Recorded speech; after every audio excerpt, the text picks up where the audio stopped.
कैदी नंबर 826 जो वयाने खूपच कमी होता, ज्याचं वय जवळपास 18 वर्ष होतं.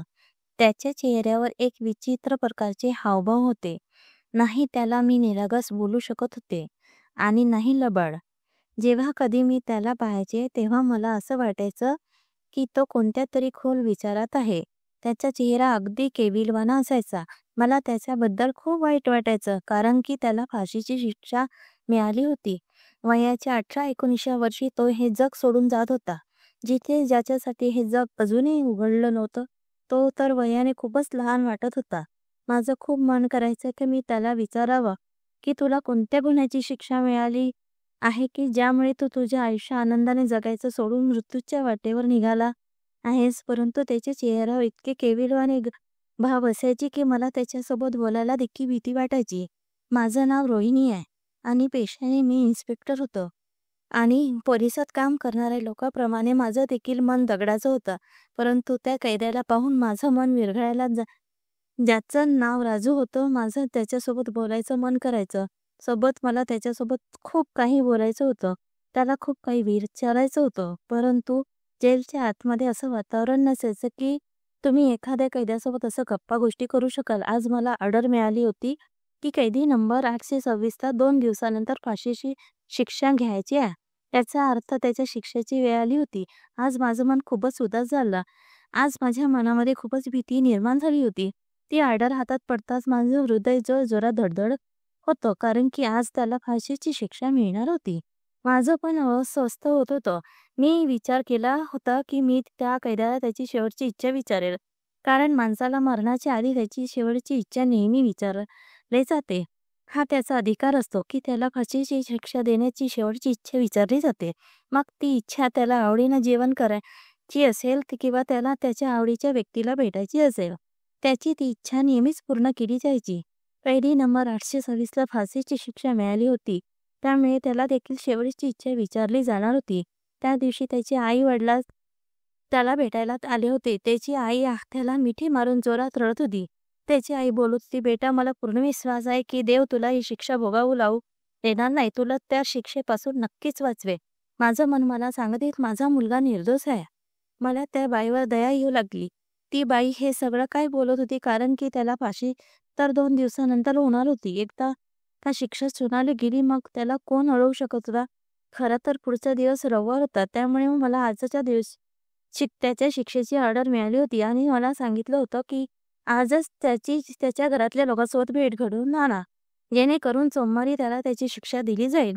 मला तर असं वाटत होतं की त्या कैद्याची म्हणजे राजूची शेवटची इच्छा हीच असेल की स्वतःच्या परिवाराला भेटावा आणि त्यानंतर तो कोणतीही इच्छा व्यक्त करणार नाही.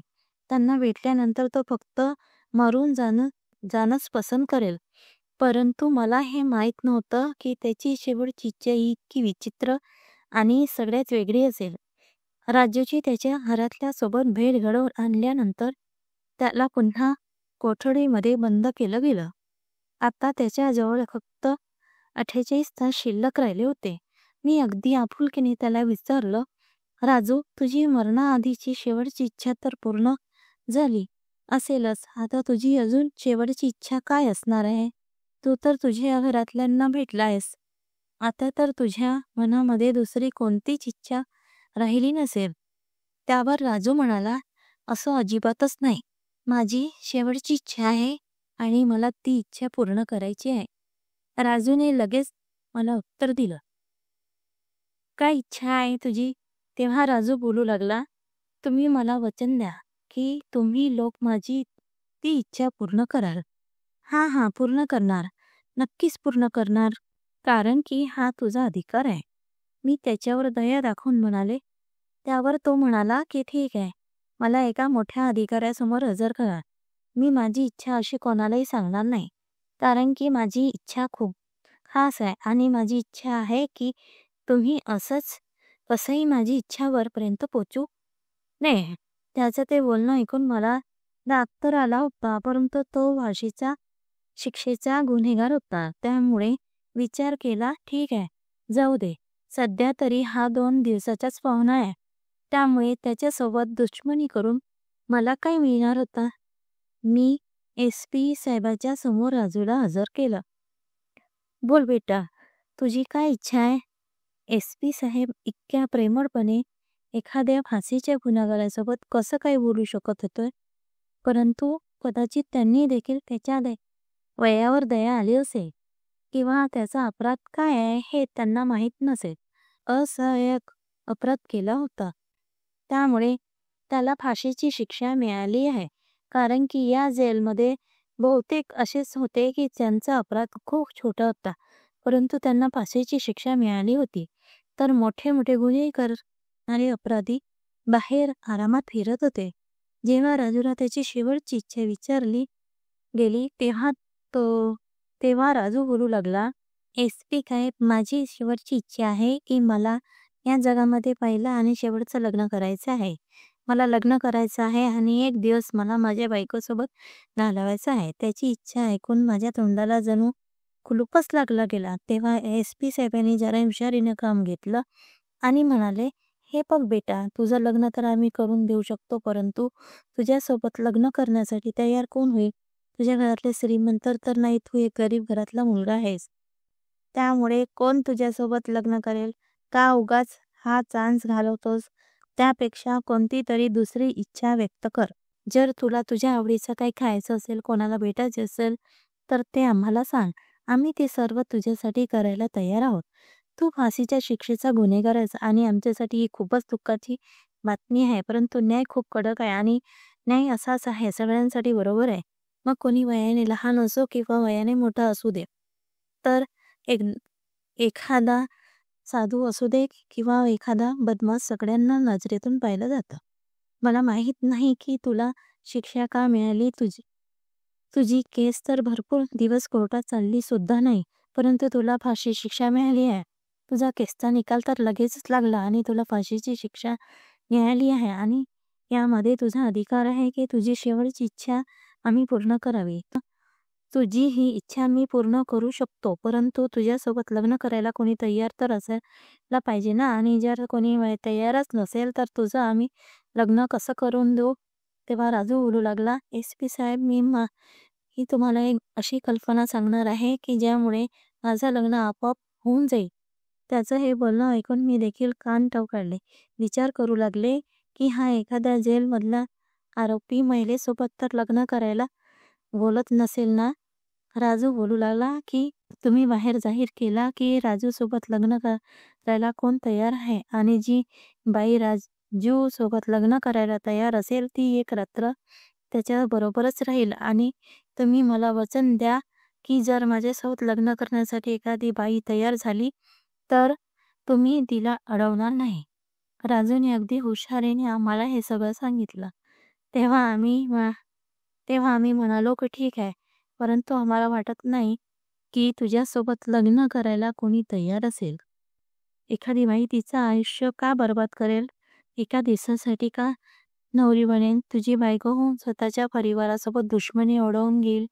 परंतु राजूने माझं काहीच बोलणं ऐकलं नाही. बोलू लागला, "तुम्ही फक्त जाहीर करा, हीच माझी इच्छा आहे. त्यानंतर जर कोणीही बाई माझ्यासोबत लग्न करण्यासाठी तयार झाली नाही, तर मग मी दुसरी कोणतीच इच्छा व्यक्त करणार नाही. मला मला फाशीची शिक्षा दिली तरी चालेल." राजूच्या सांगण्यानुसार आम्ही बाहेर शहरात जाहीर केलं की राजूला लग्न करायचे आहे आणि सोबतच हे देखील सांगितलं त्याला फाशीची शिक्षा मिळाली आहे आणि 2 दिवसानंतर त्याला फाशी मिळणार आहे आणि तो या जगातून निघून जाईल.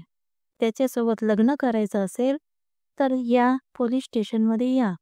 मग तिथून तिला जेलमध्ये पोहोचवला जाईल. आम्हाला तर हे सगळं मजाकच वाटलं होतं. आम्ही तर त्याची इच्छा पूर्ण केली. परंतु अवघ्या 1.5 तासानंतर एका हवालदाराने सांगितले, "एक बाई आली आहे आणि ती नवरीच्या वेशात आहे आणि तिच्यासोबत वकील देखील आहेत." त्याचे ते बोलणं ऐकून मला खूप मोठा धक्का बसला. मला वाटलं कदाचित हा असाच काहीतरी खोटं बोलत असेल. परंतु मी आणि एस.पी. साहेब जेव्हा बाहेर गेलो तेव्हा हे पाहून हैराण झालो की समोर एक तरुण मुलगी, जिचं जवळपास 17 ते 18 वर्ष असेल, ती नवरीच्या वेशात उभी होती आणि तिच्यासोबत वकील देखील होते. त्या वकिलाकडे बघून असं वाटत होतं की तिच्या आणि राजूच्या लग्नासाठी यायला परवानगी दाखवली आहे. तिचं लग्न लावून देण्यासाठी होकार दिला आहे. त्या मुलीच्या ड्रेसकडे, त्या मुलीच्या साडीकडे आणि मेकअपकडे बघून असं वाटत होतं की तिने तर हे सगळं आधीच तयार करून ठेवलं होतं.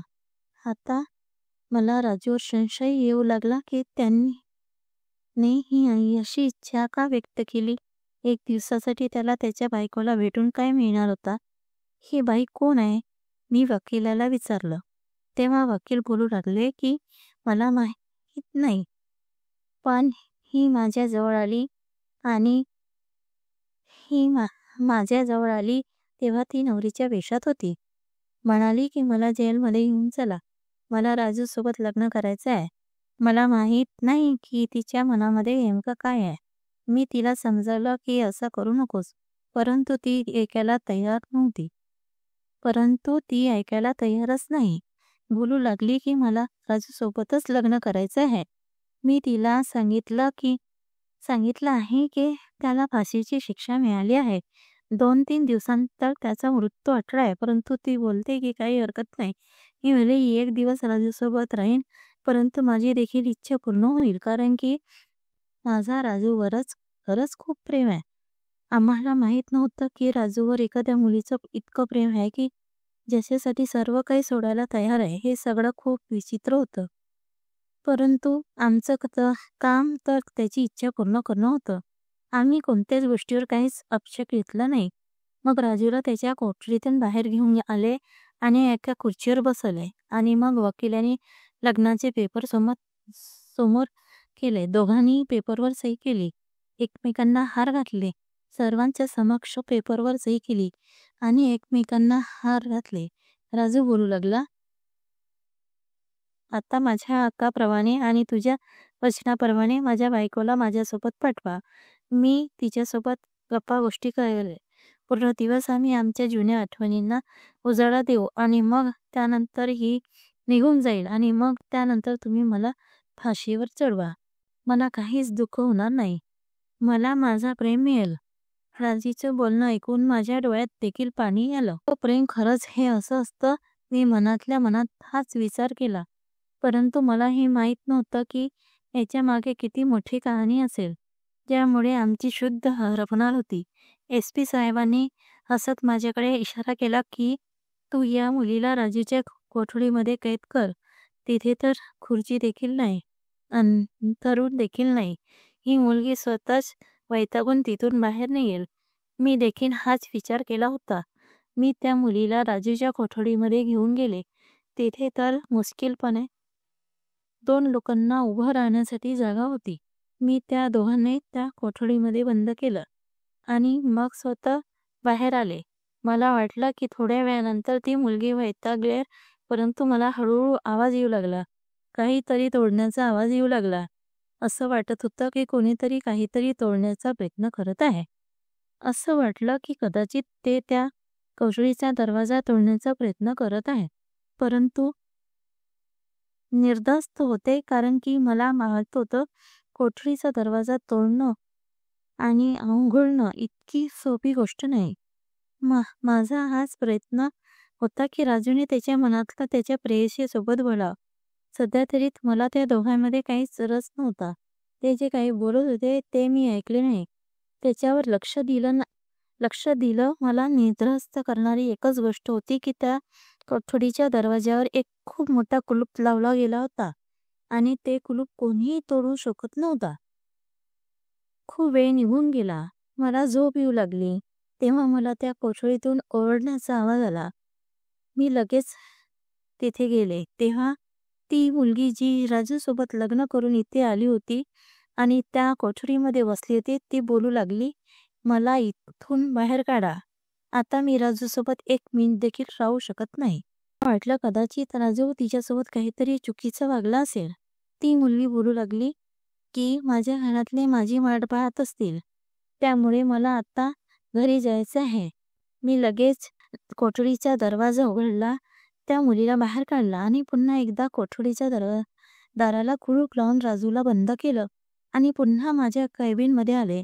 मला या गोष्टीची अजिबातच कल्पना नव्हती की जेव्हा सकाळ होईल तेव्हा एक मोठं वादळ येणार आहे. सकाळी मला SP साहेबांनी विचारलं की ते कैदी नंबर 826 कुठे आहे? तेव्हा मी म्हणाले, "कुठे असणार तो? तो त्याच्या कोठडीमध्ये बंद असेल." "तुम्ही असं का विचारताय?" तेव्हा SP साहेब बोलू लागले की "मला तर कुठे दिसत नाही. कॉन्स्टेबलला पाठवलं होतं. सांगितलं की येताना राजूला घेऊन ये. परंतु त्याला तो कुठे सापडला नाही. तुझ्याकडून काही चूक झाली नाही ना?" मी SP साहेबांना सांगितलं होतं की मी जाऊन बघते. पण माझं हृदय जोरात धडधडत होतं. जर तो कैदी कुठे हरवला आणि जर त्याने मला फसवलं असेल तर मग मी काय करणार होते? मी धावत कैदी नंबर 826च्या कोठडीजवळ गेले. तिथे तर नेहमीप्रमाणे खूपच अंधार पसरलेला होता. नेहमीप्रमाणे मी राजूला आवाज दिला, परंतु काहीच उत्तर आलं नाही. मी टाच लावून पाहिली तेव्हा एक माणूस होता. जमिनीवर पडलेला होता. असं वाटत होतं की त्याचा मृत्यू झाला आहे. मी लगेच ती कोठडी उघडली. पण जेव्हा मी त्यांना हात लावला तेव्हा माझा तर जीवच गेला की आता SP साहेब देखील तिथे पोहोचले होते. त्याने देखील त्या माणसाकडे पाहिले तेव्हा त्याला देखील खूप मोठा धक्का बसला. SP साहेब मला ओरडू लागले, "तुला अजिबातच अक्कल नाही का? इथे काम करून तुला एवढी वर्ष झाली आहेत. तुला एवढा अनुभव आहे, परंतु अजूनही लोक कशी असतात हे तुला म्हणता येत नाही का?" SP साहेब मला ओरडत होते, "त्याबद्दल तुला असं काही माहित नाही? लाज वाटले पाहिजे तुला. माहित नाही तुझं लक्ष कुठे असतं? तर त्याचा मृत्यू झाला असेल तर त्यासाठी फक्त तू जबाबदार असशील." SP साहेब मला ओरडत होते आणि माझं मन करत होते की समोर पडलेल्या त्या माणसाला जमिनीवर जोरात आपटावं. इतका मोठा धक्का आमच्या सोबत झाला होता. त्याला कोणत्याही किमतीत आम्ही विसरू शकत नव्हतो. मी विचार केला होता की ती मुलगी जी राजूसोबत लग्न करण्यासाठी आली होती, जी प्रेमामध्ये वेडी झाली होती, तिला राजूने इथे आम्हाला फसवण्यासाठी पाठवलं आहे. तो तर नवरीचा वेश करून त्या जेलमधून पळून गेला आणि आमच्या समोर त्या मुलीला ठेवून गेला होता. आता त्या मुलीला आम्ही फाशीची शिक्षा तर देऊ शकत नव्हतो. कारण की फाशी तर ज्याला फाशी मिळाली असते त्याच आरोपीला दिली जाते. आता या मुलीला आम्ही काय बोलू शकत होतो? जी मुलगी आमच्या समोर पुरुषाचे कपडे घालून उभी होती. तुम्ही लोकांनी राजूसोबत चांगलं केलं नाही. त्याला फाशीची शिक्षा देणे हे खूप चुकीचं होतं. आणि हे सगळं आता वेळेनुसार सिद्ध होईल. माझ्या नजरेला नजर मिळवून ती हे सर्व बोलत होती. तेव्हा मला तिच्यावर खूप राग येऊ लागला. परंतु मी काही करू शकत नव्हते. SP साहेबांनी ऑर्डर दिली की आता लवकरात लवकर राजूला शोधलं जावं. नाहीतर 2 दिवसानंतर आपण काय उत्तर देणार होतो? आपल्याला त्याला फाशीची शिक्षा द्यायची होती. फासावर लटकवायचं होतं आणि तो आता आपल्याला फसवून पळून गेला आहे. चकवा देऊन पळून गेला आहे. ही खूपच लाजिरवाणी गोष्ट आहे. मला तुझी ड्युटी पुरुषाच्या जेलमध्ये लावायलाच नको पाहिजे होती. शेवटी स्त्री असते ती पुरुषांना समजू शकत नाही. SP साहेब मला खूप काही सुनावत होते. माझं हृदय, माझं मन खूप घाबरले होतं. मला समजत नव्हतं की इतका मोठा धोका माझ्यासोबत कसा घडू शकत होता. मी एका पुरुषावर विश्वास ठेवला, एका मुलीवर दया दाखवली आणि त्याचे लग्न लावून दिलं आणि त्यांनी माझ्या डोळ्यामध्ये धूळ फेकली. परंतु आता आमच्याजवळ फक्त एकच उपाय होता. आम्ही त्या मुलीच्या आई-वडिलांपर्यंत पोहोचू किंवा राजूला शोधावं. राजू रात्रीच्या अंधारात कुठे गेला होता त्याबद्दल आम्हाला काहीच माहीत नव्हतं. कारण की तो इथून सकाळी 4 वाजता निघाला होता. परंतु मला त्या मुलीचं खूप आश्चर्य वाटत होतं. मला आता हे जाणून घेण्याची खूप उत्सुकता होती की ती मुलगी कसं काय राजूच्या जागेवर बसण्यासाठी तयार झाली. तसं काय तिने राजूला स्वतःचा नवरा देखील कबूल केलं आणि कसा तिने विचार केला की त्याची फाशी तिला दिली जावी. इतकं प्रेम एखाद्या आरोपीवर कुणी करू शकत नाही. राजू इतका वाईट असता तर त्या मुलीने त्याच्यावर इतकं प्रेम का केलं असतं? मी तिला तिच्या आई-वडिलांबद्दल विचारलं तेव्हा तिने लगेच सांगितलं की मी प्रकाश पाटलाची मुलगी आहे. प्रकाश पाटील दुसऱ्या गावात राहत होते. प्रकाश पाटलाला शोधून काढणं आमच्यासाठी इतकं काही कठीण काम नव्हतं. मी विचार केला, जर ही मुलगी माझ्यासमोर आहे तर मग सर्व काही मी हिला विचारलं. मी तिला तिला राजूबद्दल विचारलं. तेव्हा तिने मला विचित्र गोष्ट सांगितली. बोलू लागली, "मी राजू दादाबद्दल एक-एक गोष्ट सांगण्यासाठी तुम्हाला तयार आहे." मी हैराण होऊन तिला पाहत होते. ती तिच्या नवऱ्याला दादा बोलत होती. "दादा, तू त्याला भाऊ समजतेस? नात्याने तो तुझा भाऊच लागतो का? तुम्ही लोकांनी हे सगळं नाटक केलंत का?" "नाही, राजू माझा भाऊ लागत नाही, परंतु माझ्या भावासारखा आहे. माझं त्याच्यावर नक्कीच प्रेम आहे. परंतु माझं प्रेम असं नाही की मी त्याला भाऊ मानत होते." ती मुलगी मला सांगत होती. "मग तू हे सगळं का केलंस? तू त्याच्यासोबत लग्न का केलंस? काय कारण आहे? तू आम्हा सर्वांना चकवा देण्यासाठी, राजूला इथून पळून जाण्यास मदत करण्यासाठी आमच्यासोबत हे असं काही केलं आहेस ना?" मी रागावूनच तिला विचारलं, "विश्वास ठेवा, असं अजिबातच नाही.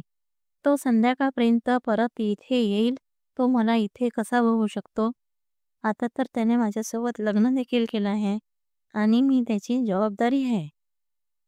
आणि मला पूर्ण विश्वास आहे की ही जबाबदारी करून घाबरून तो कधीही जाणार नाही." त्या मुलीचे बोलणं ऐकून मी हैराण झाले. परंतु त्यानंतर तिने मला जी गोष्ट सांगितली ती जर मला खूपच हैराण करणारी होती आणि मग मला मजबूर केलं की मी पुन्हा एकदा माझा निर्णय बदलावा आणि त्यामागे खरं काय आहे हे शोधून काढावं. माझं नाव मयुरी आहे आणि माझ्या बहिणीचा साखरपुडा राजूसोबत झाला होता. राजू लहानपणापासून खूपच बहादूर मुलगा होता. आयुष्यामध्ये खूपच कमी प्रसंग आला असेल जेव्हा राजू एखाद्याला घाबरून पळून गेला असेल. राजू माझ्या वडिलांच्या बहिणीचा मुलगा आहे. तो आत्याचा मुलगा असल्यामुळे माझ्या आई वडिलांना राजू दादा तर वर खूप विश्वास होता आणि त्यामुळे त्यांनी माझ्या मोठ्या बहिणीचं लग्न राजू दादासोबत ठरवलं. त्यामुळे तो आमच्या घरी देखील ये जा करू लागला. परंतु गावातलं वातावरण खूपच वेगळं असतं. एके दिवशी राजू माझ्या ताईला भेटण्यासाठी आमच्या घरी आला.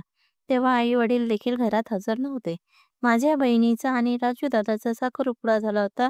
त्यामुळे हे तर सरळ सरळ आहे की त्याचा सोबत एक नातं जोडलं गेलं होतं. आम्ही दोघी बहिणीच घरी होतो. घरामध्ये अजून कोणीही नव्हतं. तो मागच्या दरवाजेतून आला होता. मला समजलं की तो ताईला भेटायला आला आहे. जेव्हा आम्ही चहा बनवायला लागले, ती दोघे एकमेकांसोबत बोलत होते. इतक्यातच दारावर जोरजोरात खटखट होऊ लागली. मी घाबरले. मला वाटलं कदाचित आमचे वडील आले आहेत. पण जेव्हा मी दाराच्या फटीतून डोकं पाहिलं तेव्हा कोणीतरी 3-4 माणसं बाहेर उभी होती. मला खूप भीती वाटू लागली. मी विचार देखील करू शकत नव्हते की आमच्या दारावर कधी अशी लोक देखील येतील. मी या गोष्टीमुळे तरी निश्चित होते की राजू दादा आमच्या सोबत आहे. परंतु ती माणसं गावातली गुंड होती, ज्यांना बघूनच लोक घाबरायची. ती लोक बोलू लागली की दरवाजा उघड नाही तर आम्ही दरवाजा तोडून टाकू. मी त्याच्याकडे एक विनंती करू लागले आणि बोलू लागले की घरामध्ये आम्ही दोघीच बहिणी आहोत. तुम्ही निघून जा. तेव्हा ती माणसं बहिणीवरून शिव्या देऊ लागली. बहिणीवरून शिव्या देऊन बोलू लागले, "आम्ही परत जाणार नाही. तू आम्हाला सरळ सरळ मूर्खात काढतेस, वेड्यात काढतेस. आम्हाला माहीत आहे की या वेळेला घरामध्ये कोण कोण आहे. तुमच्या घरामध्ये एक मुलगा आला आहे." हा सगळा गोंधळ ऐकून राजू दादा देखील बाहेर आला. त्याने दरवाजा उघडला आणि मला आतमध्ये जायला सांगितले. मी तर आतल्या खोलीत निघून गेले, परंतु राजू दादा त्या लोकांसोबत भांडू लागला. अधिकतर राजू दादा त्यांना शांतपणे समजावत होता आणि तिथून जायला सांगत होता. परंतु त्यापैकी एक खूपच घाणघाण बोलू लागला की आम्हाला जर माहीत असतं की इथे मुली आहेत आणि अशा प्रकारच्या मुली आहेत तर आम्ही देखील इथे रोज आलो असतो. आम्ही तर तिघे चौघे आहोत. यांना पैसे देखील जास्त चांगले मिळतील. त्याचे ते बोलणं ऐकून राजू दादाला राहवलं नाही. ते लोक इतका वाईट वाईट बोलत होते की ज्यामुळे राजू दादा खूपच चिडला होता. हे तर सगळं सरळ सरळ आहे की जर त्याच्या होणाऱ्या बायकोबद्दल इतका कोणी घाण बोलला असता एखाद्या पुरुषासमोर होणाऱ्या बायकोबद्दल इतका कोणी घाण बोललं तर तो पुरुष कदापि ते सहन करणार नाही. त्यामुळे तर राजूदादा त्यांना काही बोलला नाही. राजूदादा हुशार होता आणि त्याला एवढी अक्कल होती की आम्ही दोघी बहिणी घरात असताना त्याच्यासोबत भांडण करणं खूपच चुकीचं आहे. राजूदादाने त्यांना समजावून घरी पाठवलं आणि आता तर रोजचाच तमाशा झाला. आमच्या घरात बाहेर 3-4 गुंड उभे राहायचे. आई बाबा जसे इकडे तिकडे जायचे ते लोक आम्हाला खूप त्रास द्यायचे. एके दिवशी असा एक प्रसंग घडला ज्यामुळे आमचं आयुष्य अगदी पलटून गेलं. माझी बहीण तिच्या खोलीमध्ये झोपली होती. त्याच वेळेला एक पुरुष चोरून खिडकीतून तिच्या खोलीत गेला. त्यावेळेला राजू दादा देखील घरात आला. त्याने त्या पुरुषाला आमच्या घरात येताना पाहिला होता. त्यावेळी मात्र त्याला ते सहन झालं नाही आणि मग तेव्हा इतका मोठा भांडण झाला की ज्यामध्ये ना फक्त माझ्या बहिणीचा खून झाला तर राजू दादाच्या हातून देखील एक असा गुन्हा घडला ज्यामुळे त्याला फाशीची शिक्षा मिळाली. जर आम्ही लोक देखील श्रीमंत असतो, आमच्याकडे देखील राजकीय ताकद असती तर नक्कीच असं झालं नसतं. कोणाच्या घरात हल्ला करून त्याच्या घरातल्या मुलीच्या इज्जतीवर हल्ला करून त्या गुंडावर तर कोणी फूल उधळणार नव्हतं ना. राजू दादाने जे काही केलं ते त्याच्या बायकोला वाचवण्यासाठी, आम्हाला वाचवण्यासाठी केलं आणि मग असं बघायला गेलं तर त्याच्यावर ही अशी केस होणं खूपच चुकीचं होतं. परंतु ते लोक त्या गावचे श्रीमंत लोक होते. त्यामुळे त्यांनी राजू दादावर ही अशी केस लावली. पहिले दर 6 महिने तो इकडे तिकडे फिरत होता. परंतु शेवटी त्याला पकडून जेलमध्ये टाकलं गेलं. आता जरी तो इथून बाहेर निघाला तरी देखील ते लोक त्याला जिवंत सोडणार नाही. खरं तर दोष आमचा नाही तर दोष त्या लोकांचा आहे. त्यांनी आमच्या घरावर नजर ठेवली आणि आम्ही न केलेल्या गुन्ह्याची शिक्षा दिली. माझ्या वडिलांनी राजू दादाच्या वडिलांना ही कल्पना सांगितली. राजू दादाचे वडील जेव्हा त्यांना भेटायला आले तेव्हा त्यांनी हा सर्व प्लॅन त्यांना व्यवस्थित समजावून सांगितलं. माझ्या आईने वचन देऊन सांगितलं की मी माझी दुसरी मुलगी देखील तुझ्यावर ओवाळून टाकेन, परंतु तुला शिक्षा होऊ देणार नाही. आमच्या कुटुंबाला जितकी त्याची गरज आहे तितकी कोणालाच नाही. जर मी मरून गेले तर काहीच फरक पडणार नाही. असे बोलून ती मुलगी रडू लागली. मला समजत नव्हतं की आता त्या केसचं काय होईल. परंतु सध्या राजू एका मोठ्या वकिला भेटण्यासाठी दुसऱ्या शहरात गेला होता. कारण की जेव्हा हे सगळं घडलं होतं तेव्हा त्या लोकांनी एक मोठा वकील करून सोबतच त्यांची ओळख वापरून राजूकडून कोणतीही तक्रार दाखल करून घेतली नव्हती. सोबतच त्याला कोर्टमध्ये अपील देखील करू दिलं नव्हतं की त्याच्या बाजूने त्याला काही बोलू देखील दिलं नव्हतं आणि त्यामुळेच त्याला ही फाशीची शिक्षा मिळाली होती. परंतु आज देवाने त्यांना मदत केली होती. त्या मोठ्या वकिलाने राजूची केस खूप चांगल्या पद्धतीने लढली आणि राजूला त्याचा हक्क मिळवून दिला. राजूला त्या केसामधून निर्दोष सिद्ध केलं. कारण की ज्यामध्ये त्याची काहीच चूक नव्हती. देव आपल्या सर्वांना योग्य मार्गावर चालवण्याची बुद्धी देवो हीच प्रार्थना. मित्रांनो, जर तुम्हाला कथा आवडली असेल तर व्हिडिओ लाईक करा आणि अशा छान छान कथा पाहण्यासाठी चॅनलला सबस्क्राईब करा. धन्यवाद.